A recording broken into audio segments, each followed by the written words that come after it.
Hello friends, आप सब कैसे हैं। आज का हमारा क्वेश्चन रहने वाला है enumerate the causes of juvenile delicacy.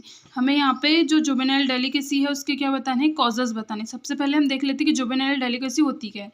Juvenile delicacy मतलब ऐसा एक एंटी सोशल बिहेवियर होता है जो 18 ईयर से छोटे बच्चे इसको करते हैं, जैसे चोरी करना या फिर किसी भी सार्वजनिक प्रॉपर्टीज़ को क्या करना, हार्म पहुंचाना। ये सब आते हैं किसमें, जुवेनाइल डेलिकेसी में आ जाते हैं। तो हम इसके कॉजेज देखते हैं। There are the several causes that are responsible for juvenile delinquency. बहुत सारे ऐसे कॉजेज हैं जो जुवेनाइल डेलिकेसी को कॉज करते हैं, जिसमें फर्स्ट हम देखते हैं according to Ernest mother has also given the following two causes. जो अर्नेस्ट मदर हैं उनने जुवेनाइल डेलिकेसी के ऊपर 2 कॉजेज बताए हैं, जिसमें फर्स्ट आ जाता है साइकोलॉजिकल कॉजेज और सेकंड आता है सोशल कॉजेज। साइकोलॉजिकल कॉजेज मतलब माइंड से रिलेटेड, अगर किसी प्रकार की उनको कोई प्रॉब्लम है, उस बच्चे को माइंड से रिलेटेड किसी भी प्रकार की प्रॉब्लम है, मेंटल रिटार्ड है, तो ये सब भी कॉज होता है जुवेनाइल डेलिकेसी का। फिर आ जाता है सोशल कॉजेज। सोशल कॉजेज में क्या होती है, जो हमारा इन्वायरमेंट होता है, सोसाइटी होती है, वो बहुत बार ऐसे कॉज को क्रिएट करती है जिसके कारण भी जुवेनाइल डेलिकेसी यहाँ पे होती है। फिर नेक्स्ट आ जाता है according to Gillin there are the 5 causes. जो गिलन थे उनने 5 कॉजेज बताए जुवेनाइल डेलिकेसी का, जिसमें फर्स्ट आ जाता है फिजिकल एनवायरनमेंट, मतलब जहाँ पे चाइल्ड रह रहा है उसके आइट साइड का जो इन्वायरमेंट है वो सब यहाँ पे कॉज करता है। फिर physical and mental characteristic of individual. यहाँ पे मेंटल कैरेक्टरिस्टिक भी इंडिविजुअल के यहाँ पे क्या करने वाले हैं, कॉज करने वाले हैं जुवेनाइल डेलिकेसी को। फिर नेक्स्ट आ जाता है हेरिडिटरी कैरेक्टरिस्टिक। अगर उसके पूर्वजों में, वंशज में हेरिडिटरी है, मतलब उसके पेरेंट्स में ये सब कैरेक्टरिस्टिक हैं जुवेनाइल डेलिकेसी के, तो उसको भी होने के चांसेस रहते हैं। फिर इकोनॉमिक कॉजेस, अगर जो चाइल्ड है वो पुअर फैमिली से बिलोंग करता है, पॉवर्टी के कारण वो क्या करता है, जुवेनाइल डेलिकेसी करता है, मतलब चोरी वगैरह करता है। फिर नेक्स्ट आ जाता है सोशल कॉजेस। बहुत सारे ऐसे सोशल कॉजेज होते हैं जिसके कारण जो चाइल्ड होता है एंटी सोशल बिहेवियर करता है। फिर आ जाता है according to Martia, new year has given the following factors. जो मार्टिया थी उनने कुछ फैक्टर्स दिए, जैसे personality factors, family condition. Personality factor में आ जाता है कि उसकी ऐसी पर्सनालिटी होगी, एंटी सोशल पर्सनालिटी होगी उस चाइल्ड की, जिसके कारण वो ये सब बिहेवियर शो करता है। फिर नेक्स्ट आ जाता है फैमिली कंडीशन। अगर फैमिली पुअर है, पुअर फैमिली से बिलोंग करता है, तो उस टाइम में भी ये करता है। फिर है एसोसिएशन एंड कंपेनियनशिप। फिर नेक्स्ट आ जाता है इन्फ्लुएंस ऑफ कम्युनिटी इंस्टीट्यूशंस। फिर आ जाता है population and cultural factors, economic and physical environment factor और इनएडिक्वेट लॉ ऑब्जर्वेशन। ये सारे जो फैक्टर्स हैं ये भी क्या करते हैं, जुवेनाइल डेलिकेसी को कॉज करते हैं। अब हम कुछ कॉजेज देख लेते हैं जुवेनाइल डेलिकेसी के। इसमें फर्स्ट आने वाला है फैमिली एस्पेक्ट ऑफ डेलिक्वेंसी। हम पहले यहाँ पे पॉइंट्स देख लेते हैं, फिर उसके बाद में इनका डिस्क्रिप्शन समझेंगे। तो फर्स्ट आ जाता है फैमिली एस्पेक्ट ऑफ डेलिक्वेंसी। फिर जाता है physical and biological factors. Next है साइकोलॉजिकल फैक्टर।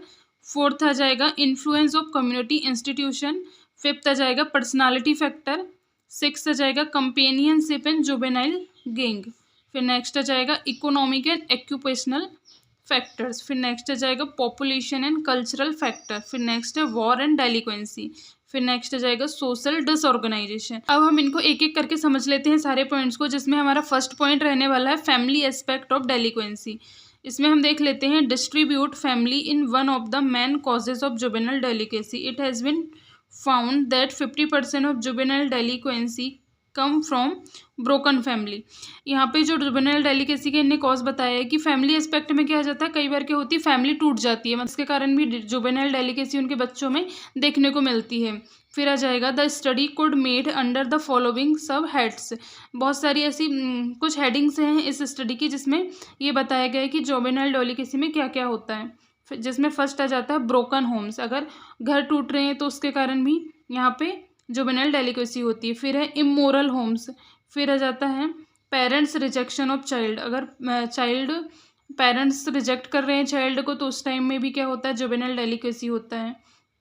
फिर है ओवर बिजी पेरेंट्स। अगर पेरेंट्स हर टाइम बिजी रहते हैं अपने वर्किंग में, तो उस टाइम में भी अगर वो बच्चे को टाइम नहीं दे पाएंगे, उसकी बातों को समझ नहीं पाएंगे, तो उस टाइम में भी क्या होता है, जुवेनाइल डेलिकेसी होने के चांसेस रहते हैं, क्योंकि वो अपने पेरेंट्स से ज़्यादा उसके फ्रेंड्स लोगों के साथ में इन्वॉल्व रहता है, और जैसे वो ग्रुप में इन्वॉल्व रहेगा उस तरीके से वो है कैरेक्टरिस्टिक को अपना शो करेगा। फिर नेक्स्ट आ जाता है लेजीमेंट, पेरेंटहुड एंड अनवांटेड चिल्ड्रन। फिर जाता है economic condition of the family. Family की अगर इकोनॉमिक कंडीशन कम है तो वहाँ पर भी जुवेनाइल डेलिक्वेसी होने के बहुत ज़्यादा चांसेस रहते हैं।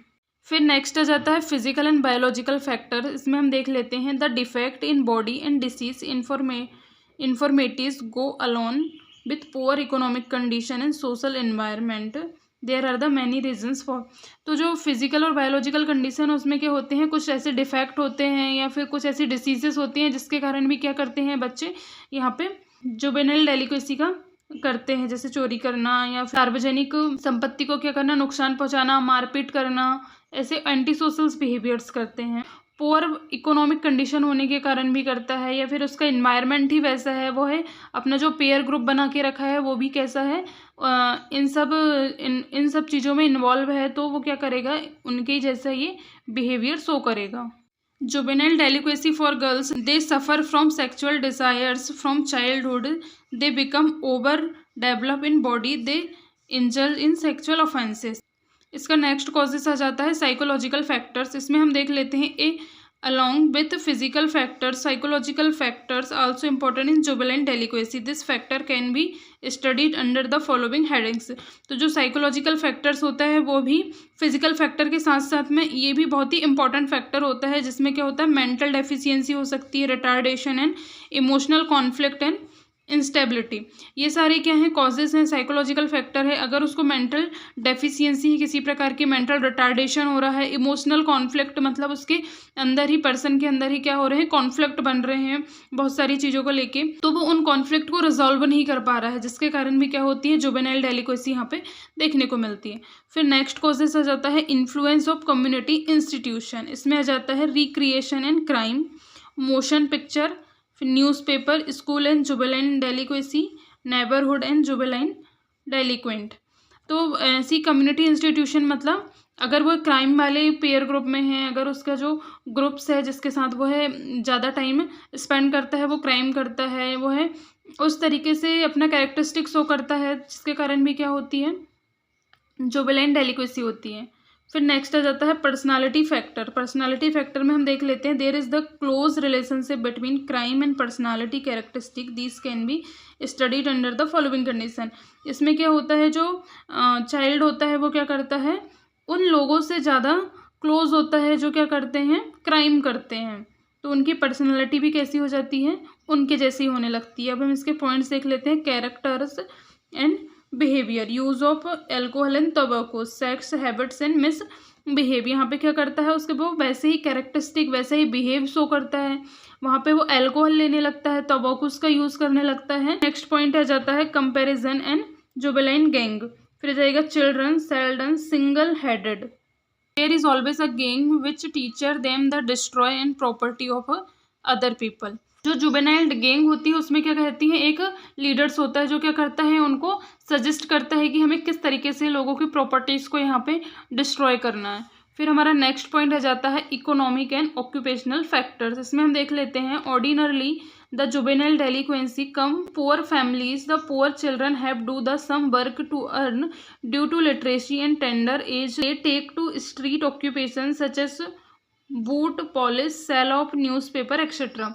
बहुत सारी ऐसी जो फैमिलीज़ होती हैं जो क्या करती हैं, पुअर फैमिलीज़ होती हैं, एक लो इकोनॉमिक स्टेटस होता है उनका, तो उनके जो बच्चे होते हैं वो क्या करते हैं, मनी को अर्न करने के लिए वह वर्क करने लगते हैं, जैसे boot polish, sale of newspaper, ये सब वो वहाँ पे वर्क करने लगते हैं। फिर नेक्स्ट आ जाता है पॉपुलेशन एंड कल्चरल फैक्टर। इसमें फर्स्ट आ जाता है mobility, the population near factories और industries a mobile, hence more crime the children funds। फिर नेक्स्ट आ जाता है caste and delinquency, it has seen that there is the more child crime incidence in the lower caste because is literacy of the poverty. इसमें क्या होते हैं, mobility मतलब बहुत सारी फैक्ट्रीज इंडस्ट्रीज ऐसी होती हैं जो मोबाइल होती है, मतलब एक जगह से दूसरी जगह पे जाने वाली होती हैं, उस टाइम में भी क्या होते हैं, क्राइम्स चिल्ड्रंस के बढ़ जाते हैं। फिर कास्ट डेलिक्वेंसी में क्या आ जाता है कि जो लोअर कास्ट के पीपल होते हैं वो क्या करते हैं, जुवेनाइल डेलिक्वेसी को ज़्यादा करते हैं, क्योंकि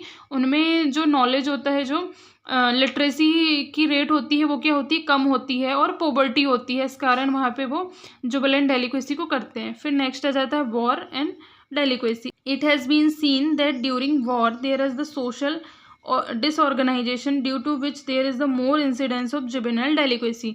वॉर्स के टाइम में भी क्या होता है, सोशल डिसऑर्गेनाइजेशन क्रिएट हो जाता है, तो वहाँ पर भी जुवेनाइल डेलिक्वेसी के ज़्यादा होने के चांसेस रहते हैं। फिर नेक्स्ट जाता है social disorganization. The social disorganization lead individual and personality disorganization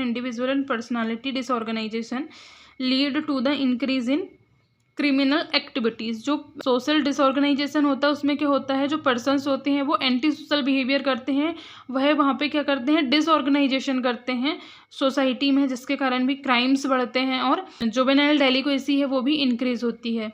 ये क्वेश्चन हमारा यहाँ पे फिनिश होता है। अगर आपको वीडियो पसंद आया हो तो प्लीज़ लाइक करें, अपने फ्रेंड्स लोगों के साथ में शेयर करें और बेल आइकन को प्रेस करना बिल्कुल ना भूलें, जिससे आपको नेक्स्ट वीडियो के नोटिफिकेशन टाइम से मिल जाए। Thank you for watching this video.